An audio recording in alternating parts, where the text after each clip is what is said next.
Magandang araw mga kaibigan. Bigyan natin ng reaction opinion itong post ng Inquirer.net. Title, Mukha ng Bangkay. Vice President Sara Duterte takes a sharp swipe at an unnamed individual during a chance interview in The Hague, Netherlands, remarking that she knows someone who is only 68 years old but already looks like a corpse. Yung bangkay. Ito, yung exact word niya. Grabing patama, oh. Wala naman kasing differences sa akin simula noong 2022 hanggang ngayon. Siguro nadagdagan lang yung skincare kasi nagkakaedad, di ba? Mahirap na pag 38 ka lang tapos nagmumukha kang 68. Kasi meron tayong kakilala na 68 pa lang pero mukha ng bangka. Grabe naman ang patama. Auntie Claire, pasok! Sino ba ito?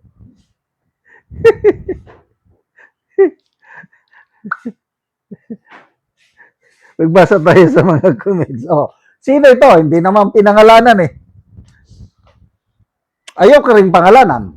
Kaya kailang meron na akong idea sino ito.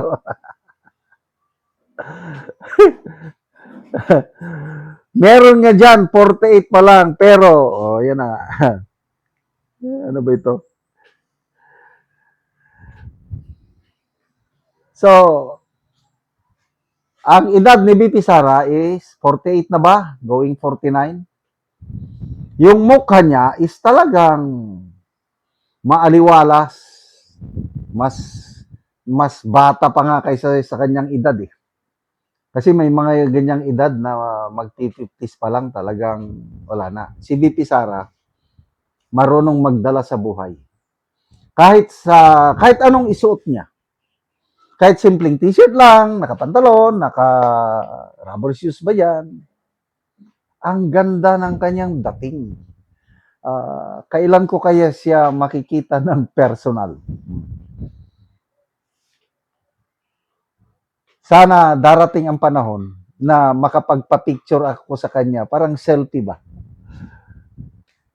Nung una, itong si BBM, nung kampanyahan pa nung 2022, nung hindi pa tayo nabudula, gustong-gusto kong makapalitrato sa kanya.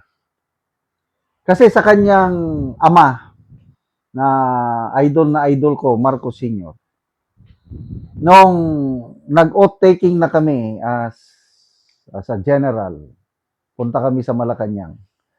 Kaming mag-asawa, nag-graduate kami dahil sa Don Mariano Marcos Memorial State College na ipinatayo ng Marcos Sr. sa Bacnotan, La Union. Kaya malaking utang namin kay Marcos Sr. Kaya nung nasa Malacanang na kami, nung oath taking ko as a general, hinanap namin nasaan ang portrait ni Pangulong Marcos Sr. Nagpunta kami doon at may litrato kami, mag-asawa, nasa taas namin yung portrait ng Marcos Sr. And we treasure that picture so much. Okay? So, nung kampanyahan na, nung 2022, gustong-gusto kong makapapicture kay BBM. Kaya lang, dahil sobra siyang sikat, hindi ka makalapit, wala. So, gustong-gusto kong makapapicture. Ngayon, hindi na. Never mind. Si BP Sara ang gusto kong makapapicture. Or si Tatay Digong. So, talagang BP Sara speaks of everything. Maaliwalas. Yung isa naman, yung 68, hindi ko alam kung anong klaseng pagbumuka. Parang bangkay. Ako, ang edad ko, 66 ako ngayon. I'll be turning 67 ngayong September. So far, ang mukha ko, sinasabi ng iba na malayo daw sa edad ko. Hindi sila maniwala na 66 na ang aking edad. Ako rin nagtataka. One time, kailan ba yun? December ata, nagbakasyon kami sa Vegan City. Naglalakad ako, morning walk. Meron akong nakasabay na babae, may edad na rin, kailang mas bata sa akin. Takot siya sa mga aso. So sinamahan ko habang naglalakad dahil takot na takot. Ay, may nagkukwentuhan kami. Tinanong niya ang aking edad. Manotitawon nyo tatan. Sabi ko, 66. Nabigla siya, hala? Sorry po, akala ko bata pa kayo. Hindi siya makapaniwala na 66 na ang aking edad. So ano bang sekreto? Bakit ganito? I don't know. Siguro, dahil nakakatulog ako ng minding yan. Yung stress, talagang, hindi naman zero stress, kailang stressless. Tutulog ng minding, wala nang worry. And then, sa Diyos, ipinasakamay ko na sa Diyos ang aking buhay. Kaya hindi na ako masyadong nagwo-worry. Kaya ito ngayon, ang buhok lang, makikita na talagang may edad na.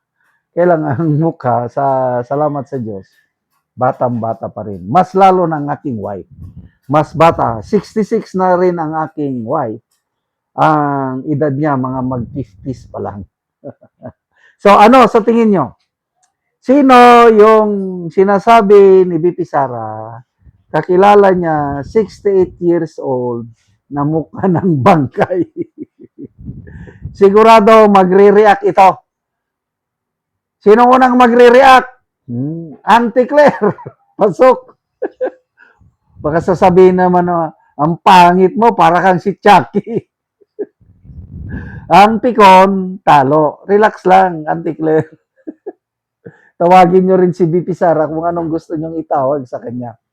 Salamat mga kaibigan sa inyong pagsubaybay sa channel na ito. Nakakatulong tayo ng malaki sa tribong Talandig ng Bukidnon dahil ang sweldo natin sa channel na ito is pantulong sa tribo. Namimigay tayo ng libreng yero at pako para makapagpatayo sila ng mas maayos na tirahan. Panoorin nyo ang video na ito.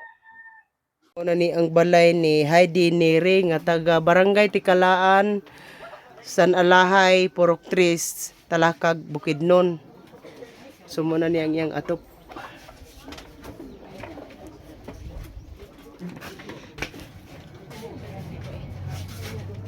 So mga dagko na gyud og buslot.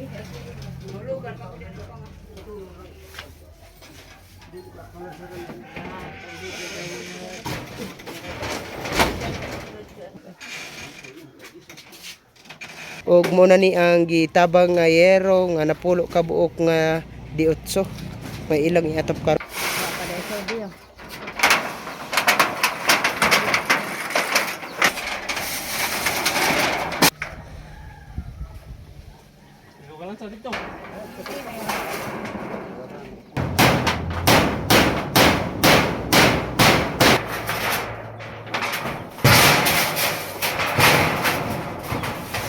Karon man na gyud sa pag-atop ang balay ni Ante.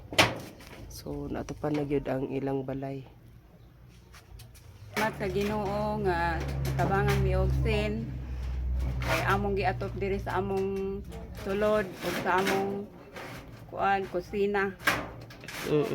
Salamat kaayo gyud sa tanan nga nagtabang. Oo, so ang napulo ka buok nga yero Ante nga gitabang sa inyo para sa inyong sulod og sa inyong kusina giduhan ninyo kabahin. Oo. Kay guba na gid among abuhan og diri pud sa among sala. Dinhi sa inyong higdaanan. Oo. Oo, dadabi Ante kung mag-ulan, wag unsa man lang mo kung mag-ulan dinhi sa inyong higdaanan. Amo na lang pangsaluran diri mga balde lang sana. So pila na dayto Ante katuig ang inyong balay nga ang inyong atop nga gipulihan karon sa gitabang nga yero? 8 na to ka tuig. Nipis pagid kaayo. 8 na to katuig. Oo. So karon pa gid napulihan. Ngano man Ante sulod sa 8 ka tuig wala gid mo nakapalit og yero nga inyong ikapuli? Tungod gyud sa kalisod sa panahon. Tungod gyud sa kalisod. So naa ba kay estudyante Ante? Naa. Unsa na? Graduate na sila grade 12 ang uban. Ay, Na so kay manghudayon grade 9, grade Oo. So taman ra gid sa imong estudyante imong Oo. kwartante ba? O so, salamat kayo. 9. So salamat sad